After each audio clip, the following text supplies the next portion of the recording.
Hey everyone, I'm C.H.E.E.T, and this is the full guide for every transmog introduced in patch 11.1, Undermined.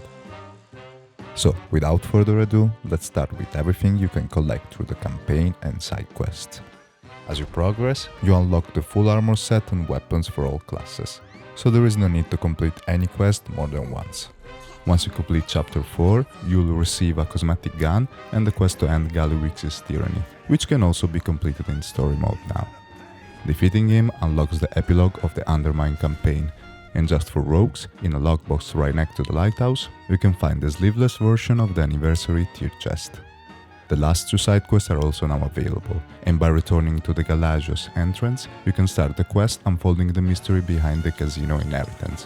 After a long, really fun quest, you will get a public defender's coat. The new Renown faction in patch 11.1 is the Cartels of Undermine. The main hub of the zone is the Incontinental Hotel. Every week you'll choose one of the 4 main cartels to align with, earning rep for both that cartel and the overall Renown track. You can buy the Tabard of each cartel at Exalted, and once you reach Revered with all 4, you will earn the Black Bruiser set. There are 5 more color variants of this set, while 4 of them are available from this vendor by aligning each week to the respective cartel. The last one is unlocked through the cartels of Undermine Renown. At Renown 10 you can buy the Tabard, and at 17 Head and Shoulders.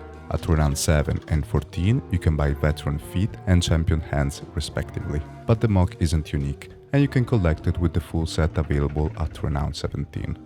All 4 sets include cloaks, which are usable by all classes, so you might want to buy them all. And lastly, at Renown 18 you can finally buy the purple jetpack.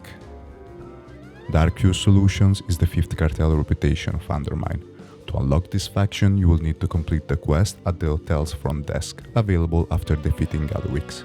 Once you complete it, you can start farming rep by turning 100 market resorts for 500 reputation.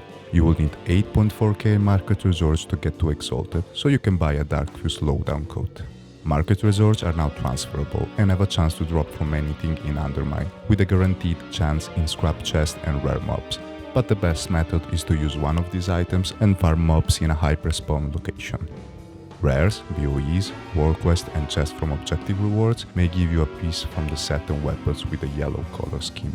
There is no need to farm this aggressively, since all rares drop warbound gear, you will naturally collect everything over time. You can also get Scourged Short from the Lonely Tab treasure and the Undermine Undershirt through a short puzzle. Check the description for all the steps for this one. There are 2 brand new open world activities in Undermine. You can do shipping and handling on your car or dig scrap.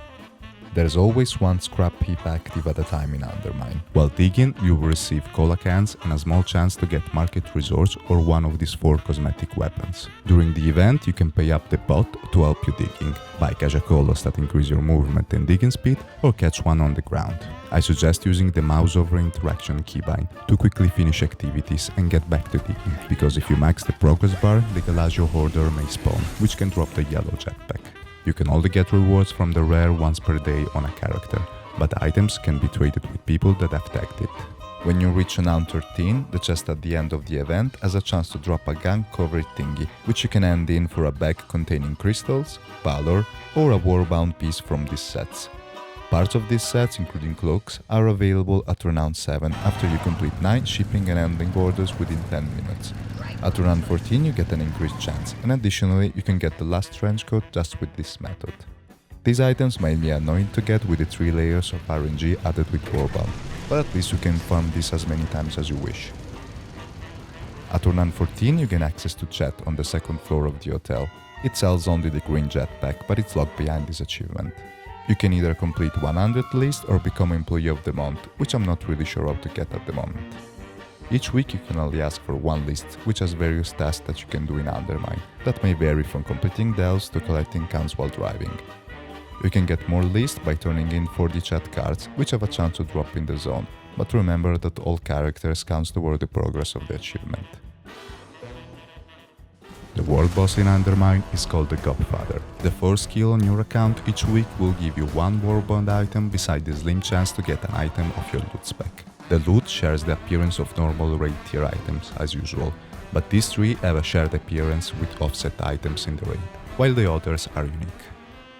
Let's ask Bran for the state of Dells now. When we were lads, I used to joke about Magni shouldering the weight. Okay, never mind. The first time you complete the intro quest for Dells this season, you will receive a mythic cosmetic item from the Dells loot table, including these 3 new cosmetic cloaks. The blue recolor and Season 1 Delve ensembles are also sold by Sir Finlay in Dornogal, but keep in mind that undercoins are no longer transferable in Season 2. Bran will also give you a quest to defeat the Underpin. To unlock the seasonal challenge, you will need to complete a level 5 Delve, and once you defeat him, you are awarded with the 4th recolor of the cloak and the infamous hat. The Underpin or the Underpin chest in Delves also have a chance to drop this 200 edgy strength mace for the spec that can use it. When you complete any bountiful Delve, the chest at the end may drop a piece from my armor sets and weapons with the Black Liquor scheme. However, these share their appearance with Wormhole gear. In this patch we can also get these 2 new cosmetic back pieces by opening 250 and 500 bountiful coffers. I wouldn't stress too much about this one either, since you can complete it on level 1 Dells. I'll wait the end of the patch or even the next expansion. I'm pretty sure they won't add another one in the future, right? Operation Floodgate is the new dungeon introduced in this patch.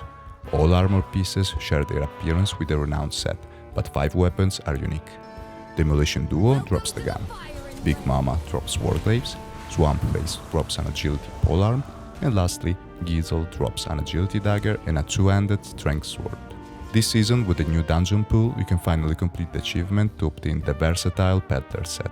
And if you're missing any pieces from the dungeon sets, you can now obtain them in Heroic, Mythic and Mythic Plus difficulties.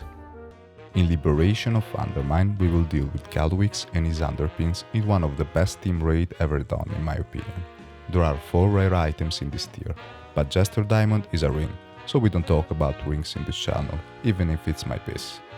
Speaking of best in slots, it's a special 200 mace that drops from Bandit. You can switch between the main Agi Strength version to an Intellect one. Once acquired, you will receive both mogs and you can get it in any difficulty.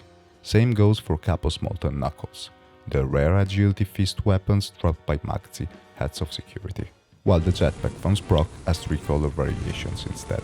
The red one from LFR, blue one from Normal, and black one from Heroic and Mythic. You can also use the special effect for a quick speed burst and water gliding. Luckily, it didn't receive the same treatment as the Rational Cloak from last season. Since rare items drop at an higher item level, the only way to obtain the LFR color was to get it on Warbound.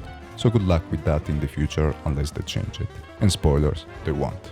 Bleeds has changed the rules for BOEs in this tier though, and now they only drop from the 7 Glutonok mobs scattered throughout the raid. My advice is try to get or buy the LFR and Heroic version during this tier, so you can upgrade them and get all 4 mugs. Just wait for the right time to buy them when the prices go down a bit, and check Undermine.exchange to see other realm prices. Equipment items aren't shared in the auction house across servers, but now you can use the Warbank to transfer gold and items very easily.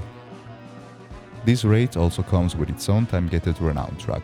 At Renown 11 you get your first counterfeit dealer chip, and at Renown 15 you get another one and a chance to get more from Bandit in any difficulty. You can turn in a chip for a weapon from a specific difficulty like we previously did in Dragonflight. And soon we will get new dinars to acquire items from this raid tier. Dinar items covered all tracks in the past, allowing you to get all appearances, and I'm really hoping this won't change. Lastly, let's talk about PvP. Nothing has really changed from last season, but I have a couple of advices for people who hate PvP like me and are here just for the rewards. The red armor set and weapons from the Honor vendor are unique, while Wormhole gear shares the same appearance with Dells gear. Here you can buy whatever you are missing without relying on the RNG from coffers, and it's a good use for LFR Catalyst mogs, being 4 out of 8 veteran. The amount of currency needed to buy a piece is fixed across all vendors, but Agility and Strength one-handers usually cost less than the Intellect version. If the appearance is shared, you can buy that instead and save some currency. The same applies for Conquest weapons, but to unlock this you will need to get 2.5k Conquest on that character first. You will also receive 2 tokens to trade in for your first weapon choice. Two-hander costs 2 tokens, while one-handers and offhands cost 1. Here you can save up to 700 Conquest if you use your tokens to buy 2 Intellect one-handers instead of a staff, for example. Conquest weapons prices are quite high, but if you have patience and some ults, you can buy everything without doing any real PvP. You can get 50 conquest from the weekly War Mode quest, which you can complete by doing various open world activities, including War Mode crates. A War Mode crate spawns roughly every 20 minutes in the zone and will always contain 60 conquest and some honor. You can also wait for some easy battlegrounds wins during the Comp Stomp event. Being a PvP brawl against AI characters, it's a guaranteed win. The weekly brawl quest awards 110 conquest, and you get additionally 60 conquest for the first win of the day. I hope you enjoyed the video, and I'd like to thank you all for watching. Check the description for all the extra information I haven't added in, like prices and coords. And as usual, remember to like, comment and subscribe. See ya!